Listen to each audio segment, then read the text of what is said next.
Bienvenue à vous tous et merci de nous rejoindre sur Télé 50. Nous allons parler d'un projet salvateur chapeauté justement par le ministère de l'Agriculture pour la promotion de la jeunesse congolaise. Il s'agit justement du projet d'entrepreneuriat des jeunes dans l'agriculture et l'agrobusiness, PEJAB en sigle. Et pour en parler, je reçois pour vous, mesdames, messieurs, sur ce plateau, Richard Kialungila, coordonnateur national du PEJAB, à qui j'ai dit bonjour et bienvenue. Bonjour, monsieur le journaliste. Merci d'avoir surtout répondu à notre invitation. Nous espérons que ce n'est pas la dernière fois. Non, nous l'espérons bien. Alors très rapidement, avant d'aller plus loin, avant d'entrer dans les vifs du sujet, je voudrais demander à la régie de diffuser cet élément justement sur le lancement des activités d'incubation des jeunes agripreneurs de la deuxième cohorte.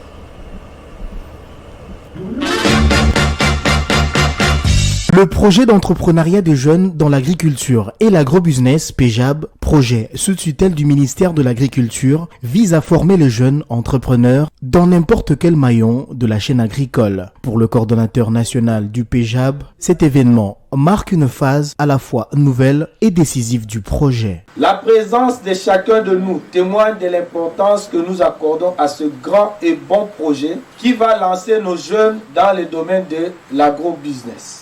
Notre pays ne se positionne pas seulement pays solution en matière climatique et environnementale, mais plutôt pays solution en tout.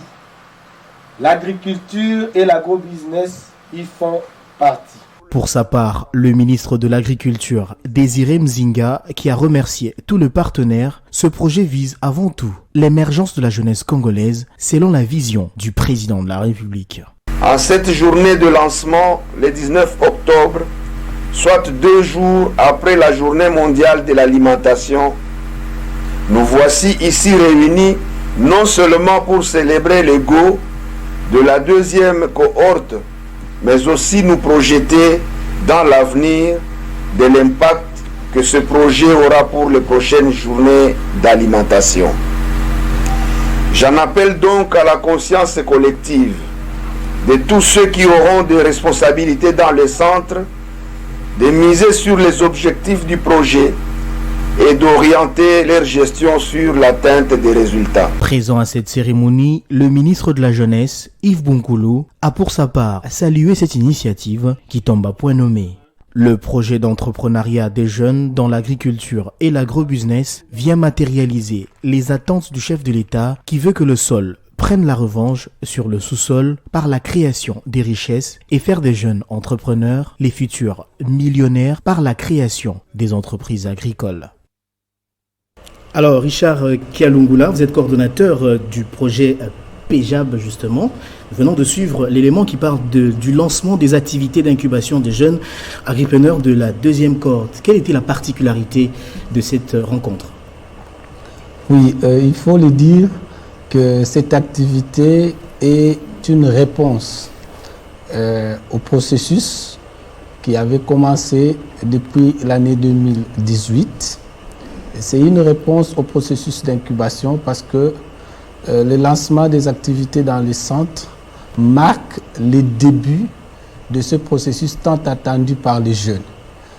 Et il faut le dire que ce processus est passé par la sélection du centre d'incubation qui a pris plus de temps, car dans notre pays, il n'existait pas jadis de centres d'incubation d'entreprise.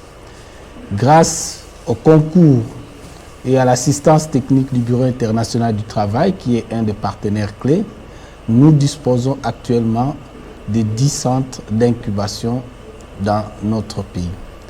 Et le lancement de ce jour avait pour objet de démarrer l'effectivité des activités des centres d'incubation, à l'occurrence les formations techniques, managériales, ainsi que l'éducation financière.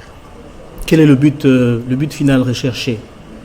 Le but final recherché, c'est de mettre à la disposition de notre pays des entrepreneurs dans les filières agro-pastorales porteuses.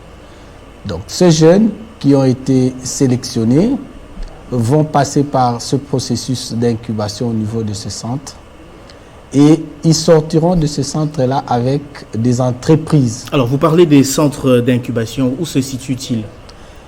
Les centres se trouvent un peu partout dans l'espace de la République démocratique du Congo. Mais il faut mentionner ici que nous avons des centres au niveau de la ville-province de Kinshasa, entre autres le centre Kadim Ambankana où nous étions pour le lancement du processus. Il y a le centre à Goma 12 Fermière à Ansele. Il y a le centre CDT à Daipen. Il y a aussi le centre Caritas Kinshasa pour la ville-province de Kinshasa. Qu'est-ce qui se passe dans ces centres d'incubation? Qu'est-ce qui se passe exactement? Qu'est-ce qui s'y déroule en termes d'activité? Oui, c'est comme je venais de le dire. Au niveau des centres, les activités sont essentiellement du genre formation. Mais ce n'est pas des formations... On forme les jeunes, justement. Oui, on forme les jeunes. Il faut le dire que ce n'est pas des formations diplômantes où les jeunes entrent pour sortir avec un diplôme ou un certificat. Mais ici, c'est une formation à travers un apprentissage. Comme on le dit, le learning by doing. Donc, les jeunes auront à apprendre en travaillant, en faisant, ce qui va développer comme entreprise. Et au bout de ce processus-là, le jeune aura déjà un prototype en termes de produit phare qui sera développé au niveau de son entreprise. Sur base de quels critères la sélection a été faite? Oui, il faut le dire... La sélection de tous ces jeunes, justement. Oui, il faut le dire que la sélection des jeunes a été faite sur base des critères vraiment standards. Entre autres, on avait besoin de jeunes qui aient un niveau assez reconnu en termes de connaissances. Par exemple, on exigeait le niveau bac, donc les jeunes devaient avoir un diplôme d'État avec au moins 2 années de fréquentation de l'université. Ils devaient être de nationalité congolaise. Il devait avoir l'esprit ou l'idée de pouvoir entreprendre dans le secteur de l'agriculture, de l'agro-business. Et aussi et surtout, pour essayer de résorber le chômage, nous avions exigé à ce que les jeunes soient effectivement dans la tranche des chômeurs. Et ces formations qui sont dispensées sont-elles gratuites? Parce que nous comprenons que l'objectif ici, c'est de booster l'entrepreneuriat des jeunes, notamment dans le secteur de l'agriculture. Est-ce que les enseignements dont il est question sont-ils gratuits? Oui, les formations sont gratuites pour les jeunes. Mais je dirais que c'est payant pour la République. Donc c'est la République démocratique du Congo qui a offert ce beau cadeau-là. Donc le gouvernement de notre pays a offert à ce jeune ce beau cadeau-là de pouvoir apprendre sans payer le moindre coût.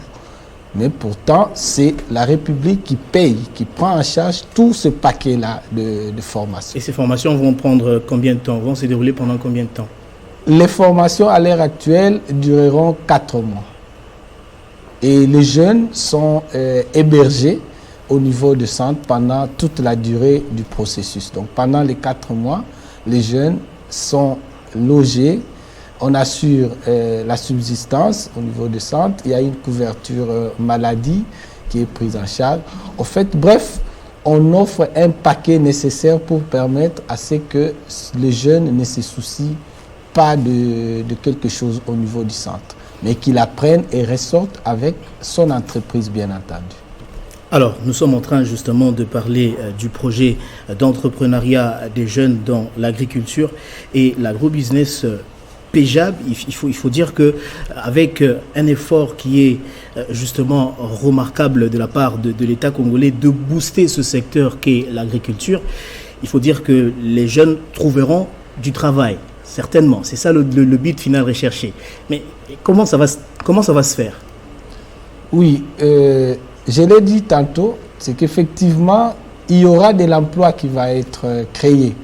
Il y aura de l'emploi qui va être créé parce que c'est des entreprises qui vont être créées et ces entreprises-là auront comme conséquence la création des emplois pour d'autres jeunes. Les entreprises vont être créées dans différents maillons de la chaîne de valeur, partant du maillon de la production jusqu'au niveau de la commercialisation du produit. Et sur chacune des maillons, les entreprises auront à développer des activités durant leur mise en œuvre. Et ces activités-là auront besoin d'une main-d'œuvre qualifiée, tout comme des ouvriers à chaque étape. Donc, ce projet créera effectivement de l'emploi pour beaucoup d'autres jeunes. Et ça va aussi réduire le taux de chômage bénéfique. Justement, c'est ce que nous visons, c'est pouvoir réduire le taux de chômage au niveau de notre jeunesse d'au moins 20%. Alors, le comité de pilotage du dit projet est composé de combien d'acteurs? Oui, le comité de pilotage du PEJAB est composé de 21 membres. Et le comité est présidé par le ministre de tutelle, qui est le ministre de l'Agriculture, qui en assure la présidence. Et le secrétariat général de l'Agriculture assure la vice-présidence. Mais sinon, tous les ministères qui ont en charge les questions liées à l'entrepreneuriat, à la jeunesse, à l'agriculture, à l'élevage, tous ces ministères-là envoient leurs délégués au niveau du comité de pilotage. Donc les secrétaires généraux de ces ministères-là, je peux citer le ministère de la jeunesse, le ministère de l'économie, le ministère du plan, le ministère de l'industrie, et le ministère du développement rural, le ministère de pêche et élevage. Bref, tous ces ministères-là, les secrétaires généraux font partie du comité de pilotage. Au niveau de ce même comité de pilotage, vous savez, ce sont des entreprises qui vont être créées. Ces entreprises-là doivent déjà être intégrées dans cette plateforme-là qui existe, que nous appelons la Fédération des entreprises du Congo. Donc, il y a aussi un délégué de la FEC qui est présent au niveau du comité de pilotage. Et aussi, nous parlons de l'entrepreneuriat. Il y a l'effet de financement dedans, d'où la présence de l'Association des banques congolaises. Et Kinshasa est-elle la seule province à être concernée par ce projet? Non, Kinshasa n'est pas la seule province. Nous avons la province, en dehors de Kinshasa, nous avons la province du Haut-Katanga, où nous avons 3 centres d'incubation qui ont également démarré les activités le 19 octobre. Donc le projet est également en cours d'exécution là-bas? Oui, en cours d'exécution au niveau de la province. Dans combien de provinces en dehors de Kinshasa? En dehors de Kinshasa, le projet est opérationnel dans 7 autres provinces.